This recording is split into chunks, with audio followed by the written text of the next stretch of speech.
जब तक इस संसार में नहीं होगा तब तक भगवान को जानने वाला भी नहीं होगा। जैसे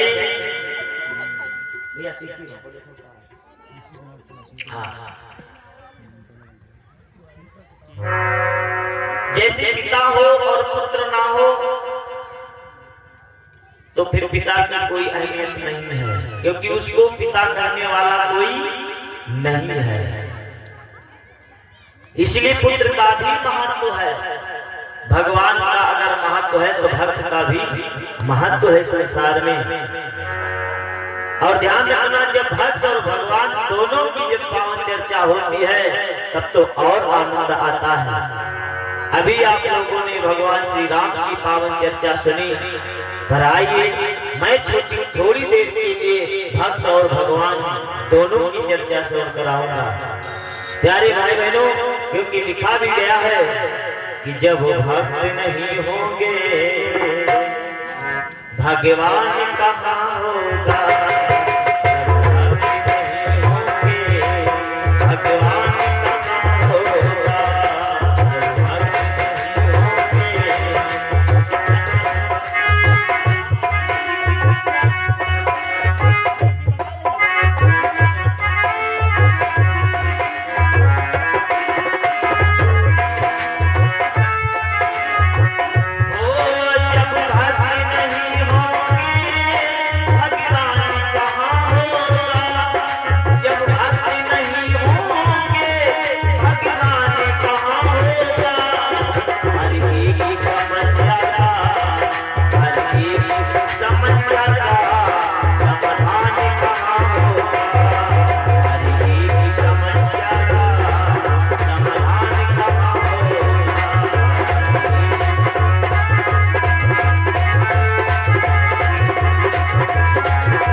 बड़ी प्यारी महिमा है, तो सुनते हैं। देखिए, एक बहुत ही अच्छे राजा हुआ करते थे। अपने भारत में बड़े ही सिद्ध महान राजा हुआ करते थे। सभी लोगों ने जाना, वो है मनु महाराज। मनु महाराज जो थे परमात्मा की प्राप्ति की, और मनु जी ने प्राप्ति कहाँ की? अपने ही यही नैमिषारण्य क्षेत्र में मनु जी ने भगवान की प्राप्ति की। उन्हीं के बेटा हुए उत्तानपाद और प्रियव्रत। उन्हीं उत्तानपाद जो उनके पुत्र हुए, बहुत अच्छे हुए, धर्मज्ञ राजा हुए। पर ध्यान रखना, उन्हीं मनु के ही वंश में उन्हीं का पोता हुआ, जिनका नाम पड़ा ध्रुव जी, जिन्होंने 5 साल की अवस्था में भगवान की प्यारे प्राप्ति की। ध्यान रखना, भगवान आयु देकर के दर्शन नहीं देता। कभी कभी लोग कह देते हैं कि जब बुढ़ापा आएगा तब मैं भक्ति करूंगा। हाँ, जब बुढ़ापा आएगा तब मैं भक्ति करूंगा। नहीं प्यारे, ऐसा नहीं है। भगवान ने बचपन में भी भैया भगवान ने बचपन में भी भगवान ने यानी भक्त को दर्शन दिए। और जब तक हमारा और आपका मन, ध्यान रखना, निर्मल मन जन सो मोहि पावा, मोहि कपट छल छिद्र न भावा। ये भगवान कहते हैं कि हमको निर्मल मन चाहिए। और निर्मल प्यारे मन किसका होता है? इन बच्चों का। ध्यान रखना, हमारा और आपका निर्मल मन नहीं है, छल कपट भरा हुआ है। फलाने खेत मिल जाती यार छीन लेती हो, रुपया मिल जाती छीन लेती हो, यानी निर्मल मेरा हम और आपका मन नहीं है, कपट से भरा हुआ है। निर्मल मन किसका है? इन बच्चों का। डांट दो, बैठ जाएंगे बेचारे बंदर की भांति, और तुरंत बाद तुरंत फिर ख्याल है ना। ये अपने मन में नहीं ले कि वहां कथा के कहाई सुनेगे ना, डांट देना, अब जाबे ना कर डांट जाबे ना करवा नहीं आता। इनके मन में दोष नहीं है, छल नहीं है, कपट नहीं है। फिर आ जाएंगे, फिर ख्याल लगेंगे तुम्हें। ये है निर्मल मन। ध्यान रखना प्यारे भाई बहनों। और जब तक ये हमारा और आपका निर्मल मन नहीं होगा, तब चाहे हम कुछ भी कर ले। संतों ने भी गाया है कि जब चाहे जितना कर ले, तब चाहे जितना कर ले, लेकिन हरि को नहीं पाएगा। मूढ़े बंदे जब तक खुद ही को ना मिटाएगा कि मैं क्या हूँ, जब तक अपनी खुदी को अहम और जो हमारे अंदर अभिमान भरा है, विद्युता का, पैसे का, ताकत का, ये सब जब प्यारे हम और आप हटा देंगे, तब उस ईश्वर की प्राप्ति होगी। निर्मल मन जन सो मोहि पावा। ये प्यारे, और ये जितने आयु हमारी और आपकी बढ़ती जाती है प्यारे, उतने झंझट हम और आपके जीवन में पड़ता जाता है। जितनी आयु बढ़ेगी, जितनी आयु बढ़ेगी, लड़का कहते बप्पा तुम खाओ परे रहो, तब मनमा उत्साह करी लड़का तो खाते हैं दरुआ जिंदगी भर बनाए न सब बिगाड़ जाए मिटिया मेट। लड़का कहते हैं बप्पा मत करो, तब ये माया है भैया, ये माया हम और आपको नहीं छोड़ती। जिस दिन प्यारे हम और आप ये निर्मल मन बनाए लेंगे बच्चों की तरह, बच्चों को ये पता नहीं है कि पप्पा कहाँ से लाई है, कहाँ से पह गई है, कहाँ से खाई है, इनका कोई टेंशन नहीं। मिल गया तो खा लिए, यानी मिल गया तो पहन लिए, गद्दा मिल गया तो लेते हैं, अन्यथा ये दिल लेती गड़गड़ा के सोइए। हमका तुमका तकिया चाहिए, गद्दा चाहिए, हम तो इस रजैया पे नहीं लेटते हैं, बढ़िया की रजैया लेकर के आओ, तब नींद आए। हे भैया, निर्मल मन से परमात्मा का ध्यान रखना। भगवान आयु देकर के दर्शन नहीं देता, ना जाने ऐसा कौन सा भाव, पर भाव हमारा कब, जब निर्मल मन होगा। आइए उन्हीं गुरु जी के चरित्र को थोड़ा सा श्रवण कराते हैं। देखिए राजा उत्तानपाद ने प्यारे भाई बहनों क्या किया, 2 विवाह कर लिए जीवन में, 2 विवाह।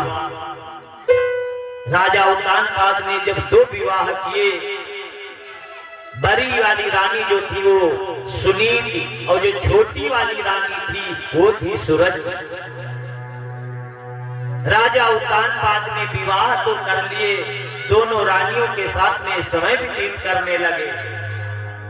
ध्यान रखना, समय व्यतीत करते रहे, पर बहुत समय हो गया।